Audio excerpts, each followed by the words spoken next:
What is the biggest misconception of you? What's one thing people think about you, but it's not true? I'm mean. Where did they get that misconception from? I don't know, I just speak my mind. Like, I speak my mind about everything. So it's just, like, sometimes I probably could come off too blunt. And I know it, you know what I mean? I know it, but that's just me, you know what I'm saying? So I don't change shit. I just be myself. If you say some dumb shit, I'm gonna let you know you said some dumb shit. Or if you try to, like, try to be whatever it is, I'm gonna just straighten. Have you ever lost an opportunity because you've been too blunt? Yeah, and the crazy part is my mom told me that when I was real young. My mom died in prison. We'll get to that later, but she told me before she died, she said, son, she said, I just want you to always keep it real. She like, keep it real with yourself first. She said, you're gonna lose a lot and you're gonna gain a lot, but she was like, you're gonna probably be hated more for just telling people how you feel. And it's now that I'm starting to understand that because I'm dealing with people, like I'm more in the street, so I ain't have to deal. I'm from the street really, hustling in the street, so I didn't have to deal with you like that. But now I'm dealing with different personalities and dealing with different attitudes and all that. I see it now, and it worked for me and it don't. But I live with it. Was she very blunt herself? Is this where you get it from? Oh yeah, Lily T was very blunt. Everybody, if you from Florida and you from Broward County, you know my mama. You know her for sure, for sure. You know my whole family for being blunt. Craziest rumor you heard about yourself? The craziest rumor. Shit, I done heard so many rumors. What's the craziest one? Or if not the craziest one, what's one that comes to your mind, just me asking you that question? Craziest rumor. Oh, well, the craziest rumor that I robbed somebody for four bricks of heroin. False. False. Yeah, it was false. How does a rumor like that start? They say I robbed them for 4 bricks of heroin and moved to Atlanta.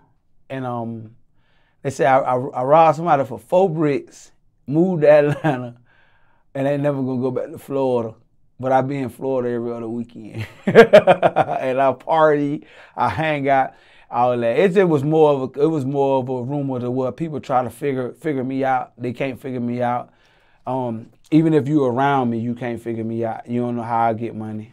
You know what I mean? You just don't know nothing. You don't know nothing about that. If you're around me for me. You know what I'm saying? And that's just that. They was just trying to say it was all type. Like with that rumor, it was just a lot. Somebody bought my house, somebody bought my car. It was just a lot of stuff with that, like in that same area, And it just was funny to me. Now, when I do these types of interviews, some people I interview, they have no rumors about them or not too many. But in this case, when I ask you, what's your craziest rumor? You said, well, I got so many, or I got a lot. Why so many rumors for you and some people I interview, not really that much? Either, me personally, I feel like either they don't want to say it or whatever their reason is. I don't know their reason, but I'm quite sure everybody got a rumor. It ain't nobody that walked the face of this earth that ain't got no rumor that was said about them.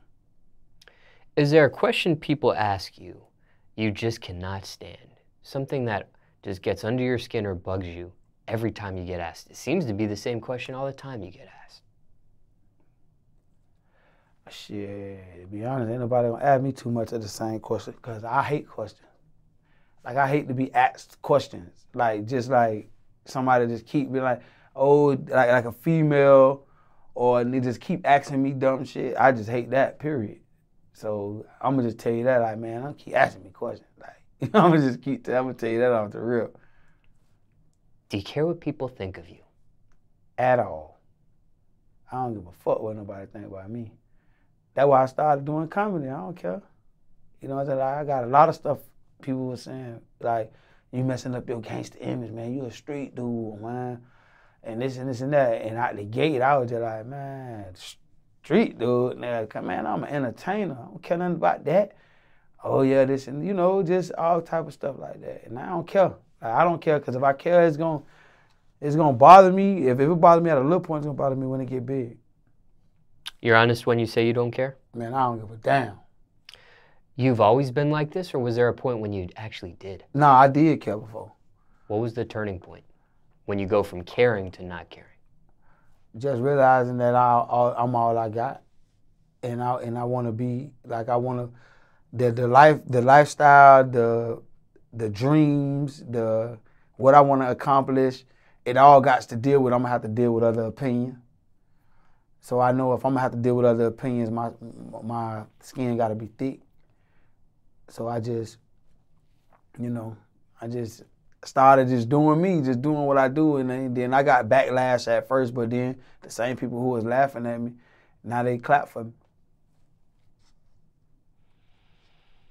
Now, when you did care about another person's opinion of you, I know some people, this can lead to some sort of health issue. Sometimes it can be a certain level of stress. Sometimes it can be anxiety, depression, worst case, suicidal thoughts. Did you face any of these obstacles when you did care about another person's opinion of you? Yeah, I had depression anyways, though, from the way I grew up. So I ain't never had depression about what nobody said from me, and anxiety. You know what I mean? Like, that's one of my goals, to help people that go through depression and anxiety, because that's just the way I grew up. I grew up fucked up, you know what I'm saying? Like, you know, it's sad to say, but that's what made me who I am right now, to keep trying so hard, you know what I mean, to show my kids. But it when I did care, it's not like I ever really probably could say that I cared so much to where I was gonna stop doing what I did, because shit, I cut shot. You know what I mean? Before I really let it just kill me and just throw me into a stage to where I'm just so down. But like, I don't know. It just ain't never really, like, nothing nobody ever said gonna make me want to kill myself or no shit like that. Was it something in particular where the anxiety and depression stemmed from? I know you said you grew up effed up, but was it something specific, or just the things you just dealt with over time as you grew up? Just growing up without, you know what I mean? My mama was there, but, you know, my mama, I don't know if you know what angel tree is. I don't. Can you elaborate? Angel tree is a system when your parents locked up in prison. When they in prison, they could send you gifts from prison. They could send you like whatever, like bicycles. It might not be a GT bike, but it's a Huffy with some lights on it. You know, something you might not want, but they gonna send that out to you. You know, a basketball or a football, or, you know, it ain't what your people probably buy on the streets, but you gonna have you a Christmas. You know what I mean? And you know, my old girl used to send me stuff like that. You know, from prison. She went to prison for murder. You know, my old girl went to prison for murder. My daddy was locked up for murder, 2 different occasions. You know what I'm saying? And my daddy did life. He did 25 years before I even seen him on the streets. But my mama died in prison. But I already seen her on the streets, but I was young. You know, I think my mama went to prison when I was like 9 years old. Probably 10, no earlier than 10. I wasn't 10, you know what I mean? But and then all my uncles, I never seen all my uncles at one time, or my aunties, and my grandma had 9 kids. I never knew my whole family. I never knew nobody on my daddy's side. But on my grandma's side, I only knew certain people. I'm just now meeting the Callens family, you know what I mean? Besides the ones I knew already. I always was treated, me and my sisters was always treated like the black sheep, because we ain't grow up together either. But me and my oldest sister did. You know, she like 45 now. But that was like my mama, you know, that's who taught me how to do everything in the streets and everything, how to dress and everything. So when you were first born, you had a 2-parent household? Nah, when I was first born, I was given to my grandma. Well, actually, when I was first born, my grandma was raising me with my mom, you know, because my mom was on cops too. You know what I'm saying? She beat up the police lady, a police lady called Blondie down our way with handcuffs on, whatever. She popping from that or whatever. But my mama left me in an apartment. My mama left me in an apartment for about a week when I was, I think I was like, then my grandma said like 6 months or something like that. I was old enough to crawl around So now I probably was older than 6 months. I think I was like 1 year old, 1 or 2 years old, or something like that, while I was around. But she left me in there for like a week, with a couple like food and stuff. And then when my grandma was asking her where I was at, she told them. And then when they came, her and my sister, they went. I was in Hollandale, and they was in Carbon Ranches. That's like probably a 10-minute drive. And when they went there, my grandma told me, she told me I'm gonna be a star. She was like, you gonna be special. And I was like, I never really understood why. And my sister always told me that I was gonna be special. She was like, because when I went in there, I had already snapped. Like I was there for like days. You know what I'm saying? And when they came there, I was just still full of joy. You know, shitty Pampers and everything around. But you know what I'm saying? I ain't had no more food. I had 1 bottle left. And my mama had left me there. They asked her where was I? She was like, I was there. She just couldn't take it because she was on crack. So she left me there. And I always think of that. Cause my grandma, before my grandma died, she died when I was young too. She just was like, you special. You're going to be special. There's something about you that's going to make you special. But I never knew what it was. And then now I'm starting to come into that, to where I'm finding my gifts. And I don't think I still found it yet, but I'm just searching. Was she able to get rid of the crack addiction? Nah, none of my family was. My whole family was crackheads. Okay, so that's how what you were born into. Prior to your father, do you remember what age your father was when he got locked up for the murder? Nah, I just seen the newspapers and stuff. I ain't really know him like that. I see. You have seen him since, though. I seen him when he ended up getting out from the 25 years, but he died like a month later, 2 months later. But you were able to see him personally? Yeah, I seen him personally. And what was that conversation? Before we even get to that conversation, did you have communication with him during his 25 years? Nah, I went and seen him one time when he was locked up, but I was so young and he ain't really get nowhere with me because I had already grown to it. It was just like meeting another man. This was something he was trying to see you? Somebody was trying to get you to see him? I was a kid, so I really can't tell you. I see. How did this situation come to be when he gets out that you're able to see him? I ain't care. I just wanted to my older sister was like, your daddy was there. I was like, all right, cool. So how did that situation, how'd you actually first meet him in free society? Shit, I was running the streets like I always do. I was bending corners, and I just, you know what I'm saying, when they told me he lived in Lauderdale, he was from Lauderdale, you know what I'm saying? So they were like, he lived in Lauderdale on Broward. I was like, all right, I'm finna pull up on him, you know what I'm saying? I called him, he was like, what's up? I said, shit, I'm finna bust a lick. Shit, they round the corner where they say you stay at. I'm finna pull up. And I pulled up, you know what I'm saying? When I pulled up, shit, that's what it was. And what was that conversation like? Shit, to be honest, I don't even remember.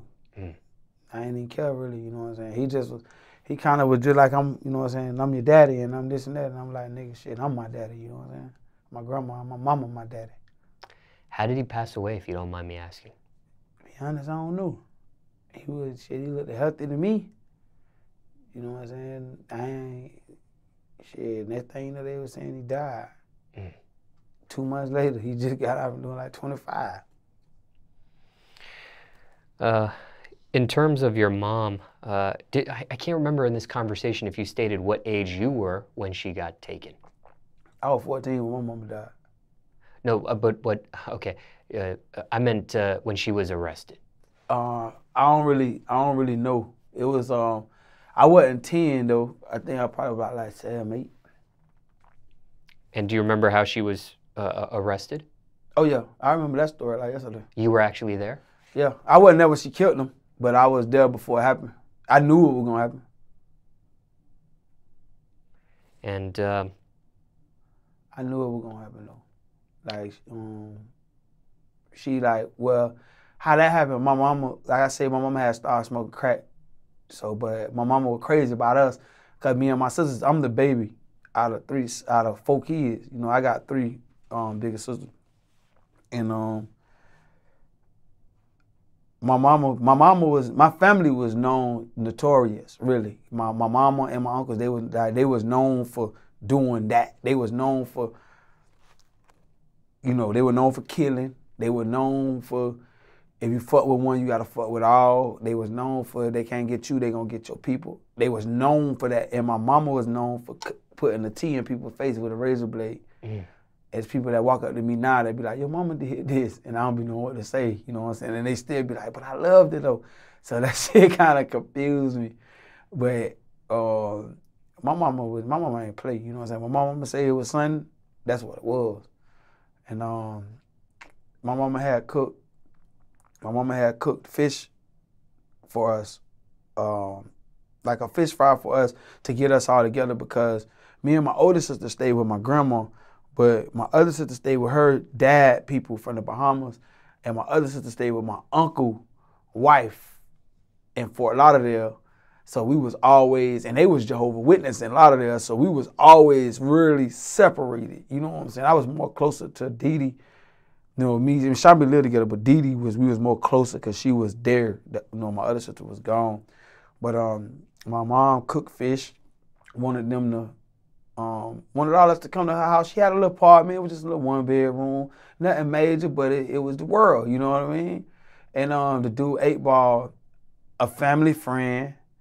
You know, he smoked crack. He broke in the house. When she came to get us, he broke in the house, stole the food, and ate it. Stole the food, took the food, stole whatever, however it went, he took everything. And my mama, when she went there, she just cried. You know what I mean? She broke down and she just was like, this all I really wanted to do with y'all. I wanted to have a family dinner. And she said, this nigga know not to play with me. She said, I'm gonna kill him.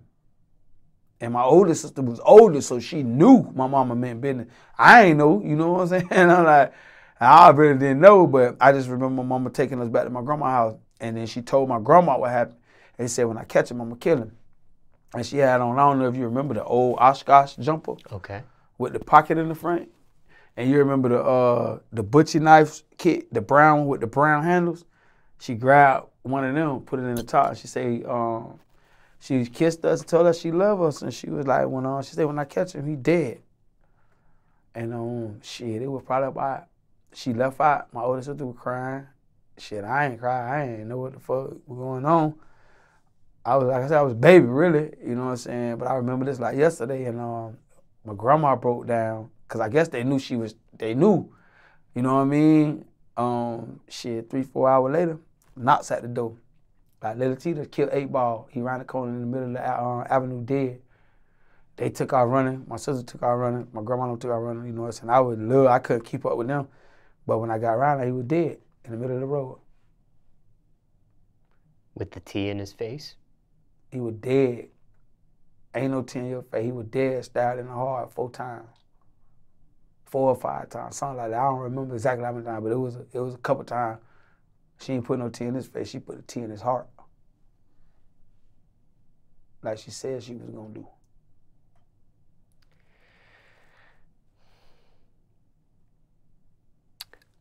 What do you take from that?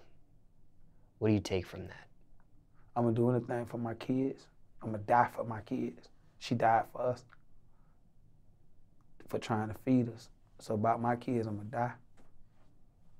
I'm gonna do my all out here, you know what I mean? I'm gonna give this my all out here. It ain't just about me dying, it's about giving it your all.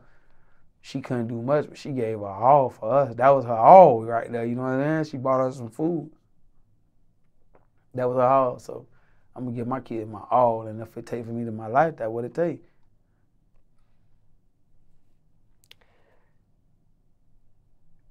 She gets locked up, and she ends up being found guilty for it. Mm-hmm. And throughout her was her sentence also 25? To be honest, she passed at some point, but what was the actual sentence when she was convicted? To be honest, I don't know. Throughout her time being locked up, you stayed in communication with her? Yeah, I talked to my mom every other. You know, when she could call or shit, we went to visit my mama. You know what I'm saying? Like I even went to visit her, but when she was on her dying bed, I couldn't see. I was in the detention center. You know what I'm saying? My sister done went to go see her in Tallahassee. They put her on the plane. She had sugar. They put her on the plane, took her to Tallahassee from the prison. And I was locked up, you know what I'm saying? I started hustling, you know what I mean? I was in the detention center for 21 days, you know what I mean? So I ain't get to go see her when she passed away like that. My sister them did though. So what was her actual cause of death? Sugar. Sugar? Yeah, diabetes. Ah, I see. Is that something that runs in your family? Nah. Not really. Just curious. Do you think that's something that could have been prevented? Her death of diabetes while she was in the prison system? I can't really say because I don't really know about diabetes. Like, a lot of people in my family don't die from that, or I don't really know about it. So, you know what I mean? I just seen how it just tore my mama down, you know what I mean?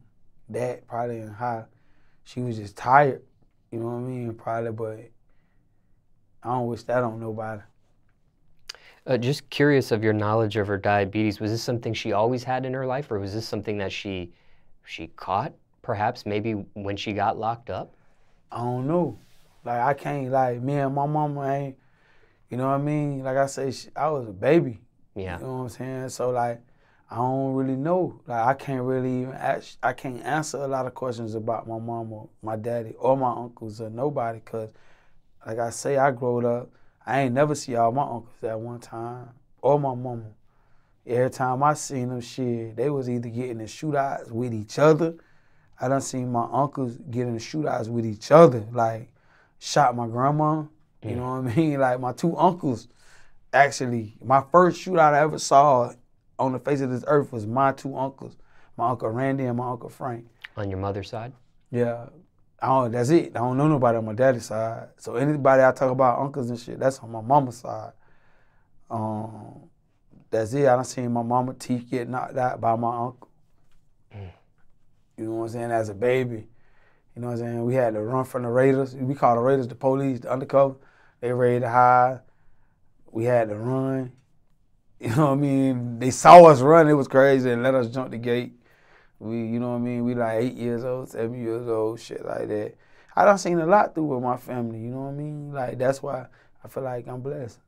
Like, I done been through a lot and I'm still here. There's a lot of people that been through what I've been through that I know. They probably ain't been through what I've been through, but they been through their own struggle that I know. And when I go back to the hood, they smoking crack right now. Or strung out on pot or something. Is this where your comedy stems from? Does your comedy stem from these type of experiences that you endured? Nah. Or does it stem from something else? Nah, my comedy really, to be honest, the last couple of days, I just came into, I ain't even really a comedian. I just talk shit. You know what I'm saying? Like I don't try to, like, my most funniest stuff is when I don't try to be funny, so I ain't even really finna be trying to be funny. Like, it is what it is, what I am. What you see is what you get with me, you know what I mean? Because people laugh at me anyways, but I don't try to be funny. And when I try to be funny, that's when I start, like, it start bothering me and shit. You know what I'm saying? But just when people laugh, like, when I can see people laugh and see people have a good time, be like, man, you made my day with this, that take me out of a dark place. Because sometimes I could be just chilling and then I could be talking. But if I have too much time to think, I kind of go into a dark place. You know what I mean?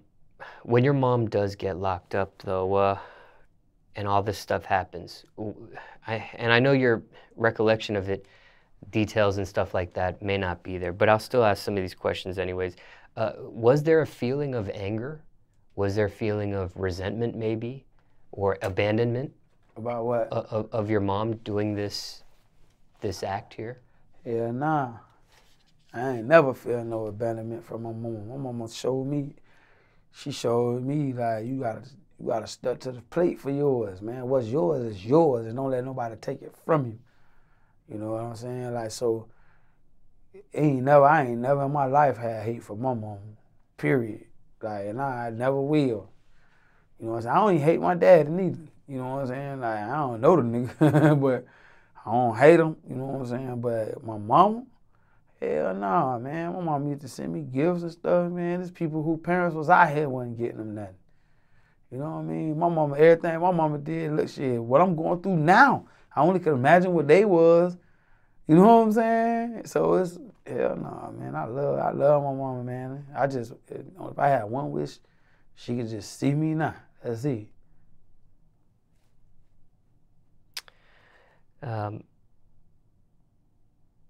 Your grandmother takes custody of you and your other siblings? Nah, just my other sister, just one sister.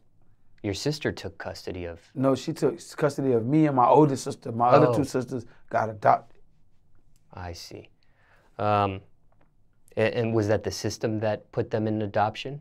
Nah, my mama was strong enough to be like, man, I can't raise them. Hell, take them. You know what I'm saying? That's what my mama was on. My mama wasn't on no, my mama wasn't finna let no white folk take her. Like, hell nah, my mama would have been in prison a long time ago, brother. She just went and was like, shit, here, nigga. Like, y'all know what's going on. Here, nigga. You know what I'm saying? Like that. Let's say somebody's watching this interview, and maybe they have a parent that's doing a serious bid. Yeah. And circumstances could be different for everybody, but is there anything you would say to somebody watching this that has a parent doing time? They're incarcerated?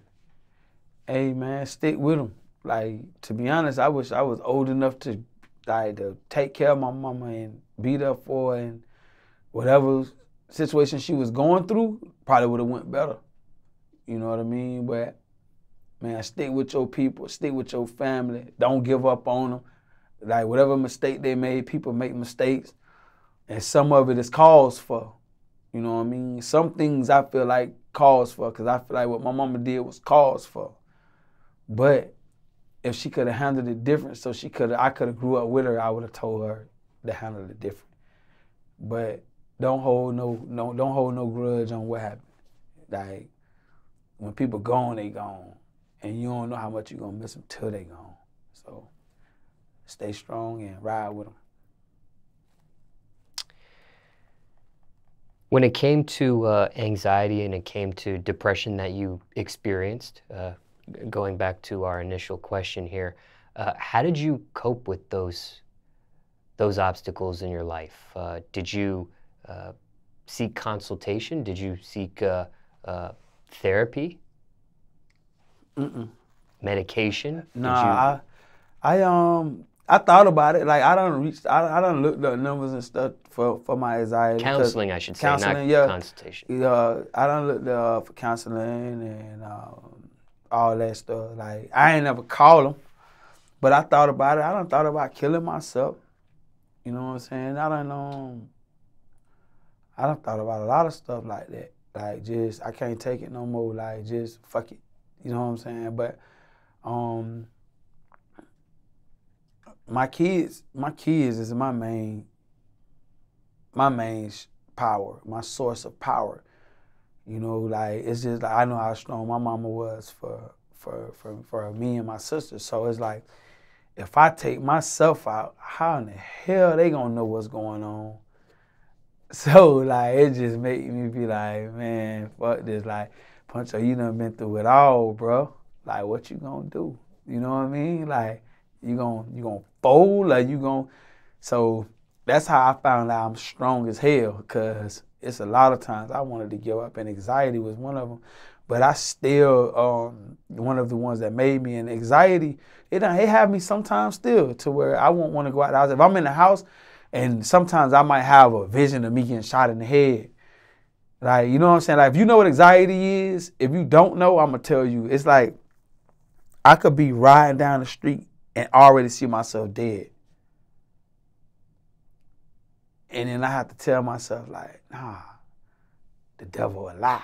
You know what I'm saying? Or I could see if somebody be like, I want to go to the club, and I could already see something happening at the club.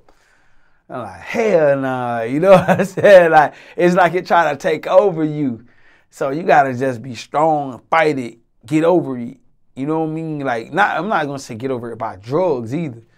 You just gotta fight it. And if you need counseling, go get it. You know what I'm saying? Like, I'm not telling you not to, because sometimes that's best. I just fought through it. But everybody ain't strong as me, and I'm not strong as other people. So whatever suits you, just do it. If you need counseling, go do it, because anxiety is real. Anxiety kills people. So just be strong and fight, dog. Do you feel like you need it now? Maybe counseling, therapy, or medication of some sort? Nah, medication gonna kill you anyway. Medication make you addicted. So I definitely don't want that. When it came to, and how many children do you have? I have 3 little girls. When it came to suicidal thoughts, was it just a thought, or were you ever close to actually taking it there? Nah, I was close to taking it that one time. I was definitely close to taking it that one time. Like, I had already told my people, like, already too, like, hey, man, I ain't telling them I was gonna do that, but I was like, man, I'm tired, you feel me? Like, I had told them that, like, it was at my lowest point in my life, to where I just was like, I can't do this shit. You know what I'm saying? Like, I think the best thing for me is just to go on, get on up out of here, you know? And I fought through it. I ended up going to jail, and that's what really bounced me back, because I was just going through a low point of my life. And you had children at that time already? Yeah, they were babies. Now, when it comes to success, yeah, what are your keys to success at this point? What are some things that have made you successful? I don't consider myself successful. I consider myself still trying to figure it out. But even to this point you're at now? Just not giving up. Like, not giving up. Like, just keep going and don't care what people say. Like, things start moving for me when I just ain't give a fuck. You know what I'm saying? Like, and still right now, you know what I mean? People say stuff or whatever, but it's like, man, it ain't never no level you gonna be able to get on that people ain't gonna say nothing. So you just gotta stay focused and be consistent and surround yourself around people who wanna win.